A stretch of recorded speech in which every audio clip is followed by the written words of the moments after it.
Hi, this is Jalal. In this video on Mathematical Economics series, we will discuss about the optimization of multivariable function.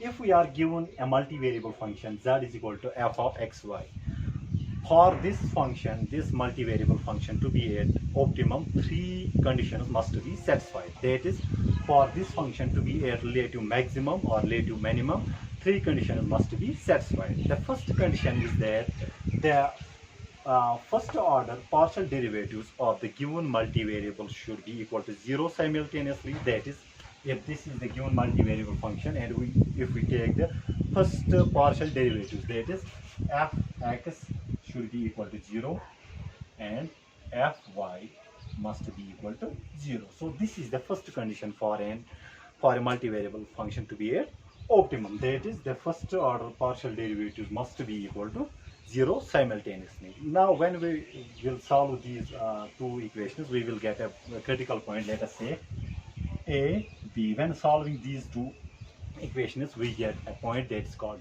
a critical point. A critical point is a point where the function flattens out. That means it is at a relative plateau.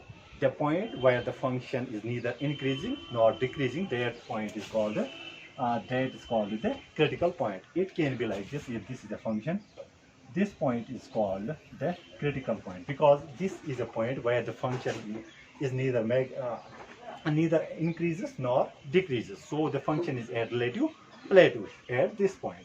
So this is ensured by the first condition.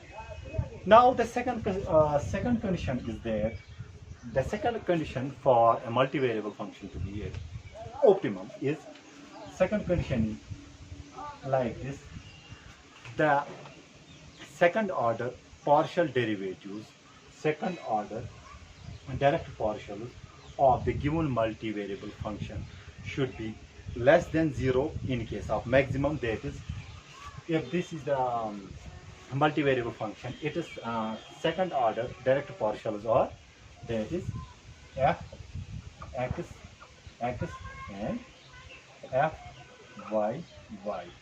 That should be less than 0 in case of maximum. That is, when second order direct partial derivatives when evaluated at the critical point, that is this AB, it should be less than 0 in case of maximum. In case of maximum. In case of maximum. And B is the second order direct partials when evaluated at the critical point should be greater than 0 in case of minimum. That is, f x x and f y y should be greater than 0 in case of minimum. So here for maximum, the second order direct partial derivatives of the given multivariable function when evaluated at the critical point should be less than 0 in case of maximum, and second order direct partials should be greater than 0 when evaluated at critical points in case of minimum. Now the third condition is that the product of second order direct partials should be greater than the product of second order cross partials. That is, f x x multiplied by f y y should be greater than f x y and multiplied by f y x. That is, the product of second order direct partials when evaluated at critical points should be greater than the product of second order cross partials when also evaluated at critical point. So this condition is added to make sure that the function has neither any inflection point or a saddle point. That is, these two conditions are same for relative minimum or relative maximum, and this second condition actually helps us to find out whether a function is at relative minimum or maximum. So this third condition is only to make sure that the function has not any inflection point or a saddle point. By inflection point, an inflection is a point where the function changes its concavity. That is, the inflection point is a point. Inflection point is a point. That is, if this is a function, this is a function. This point is said to be inflection point because at this point the function changes its concavity from being concave down to concave up. So this point is the inflection point. Inflection point. So this is the inflection point. And another point is called the saddle point. A saddle point is a point which is neither the maximum or the minimum of a function. It is a stationary point. That is, a saddle point is a point which may look a maximum when viewing from one axis, but may look minimum in when viewing from the another axis. So it is actually a stationary point, neither the maximum point nor the minimum point. So this is ensured by this third condition. Now these three are the conditions for optimum of a multivariable function. Now there are exceptions for inflection point or a saddle point. Now the exceptions are, if this third condition doesn't hold, that means if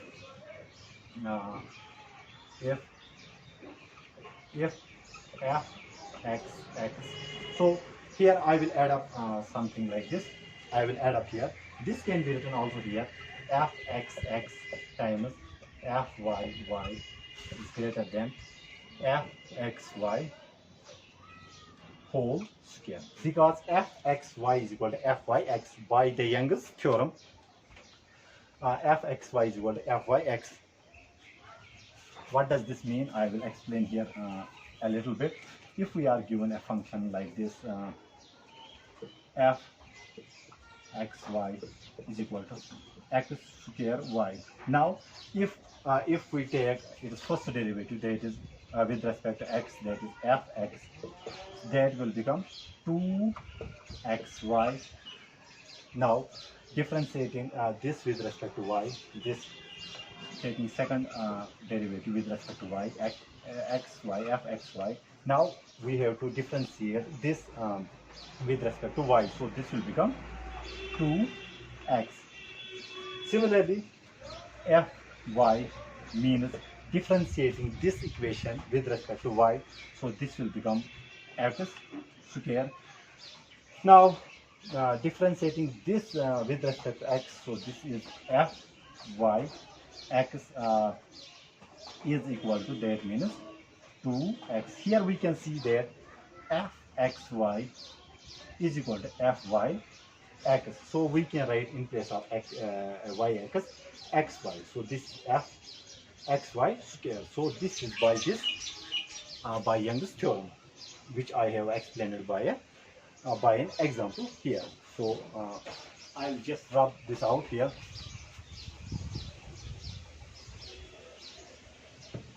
Now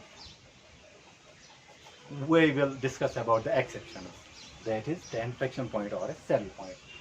Now if this is the third condition, if f x when multiplied with f x y is less than f x y square when evaluated at the critical point, and f x x so I will write here f x x and f y y have same sinus, we get the inflection point. We get inflection point. Inflection point. That is, if fxx multiplied by f, sorry, here this f y when evaluated at the critical point, and the sign of fxx and fyy when evaluated at the critical point is have the same sign actually. That is, if here the sign is same, it is minus and it is also minus, or it is plus and it is plus. When we have the same signs, we get the inflection point. By inflection point, we mean a point where the function changes its concavity, which I have explained here. So this is the first exception. These three are for relative minimum and relative maximum. This is the first exception when the product of second order partial derivatives is less than the product of cross partials, second order cross partials. So this is the first exception. Second exception is if fxx multiplied by fyy is less than fxy. Sorry, I will write here fxy square, and these fxx and fyy have different signs, and fxx and fyy have different signs. Then in that case we get a saddle point. So we get saddle point. That means if fxx multiplied by fyy at the critical point, if they have the opposite signs, that is, if this is positive, this is negative, or this is negative, or this is positive, when evaluated at the critical points, then in that case we get the saddle point. A saddle point is a point where which is neither the maximum of a function nor minimum of the function. It is a stationary function. But when viewing from, if this is the graph, saddle point is a point. When looking from one axis, it may look like minimum. Now, when looking from another axis simultaneously, it may look like maximum. So this is actually a stationary point. So these are the two exceptions. The third exception is, so I will write here. The third exception is actually if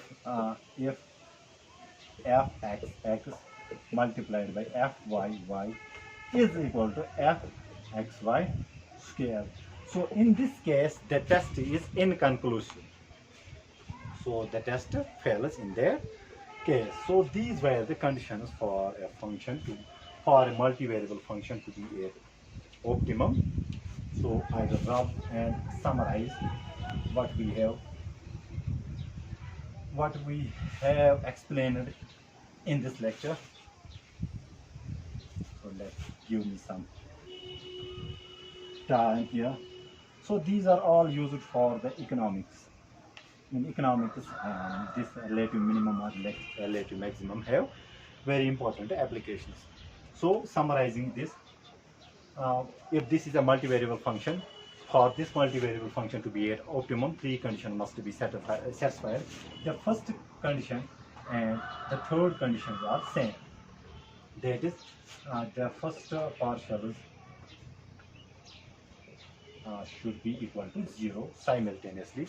The first partial derivatives of the given multivariable should be equal to 0 simultaneously.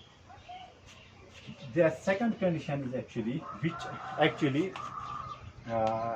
which actually judges whether the function is at relative minimum or relative maximum. That is the second order directive partial derivatives. That is fxx and fyy.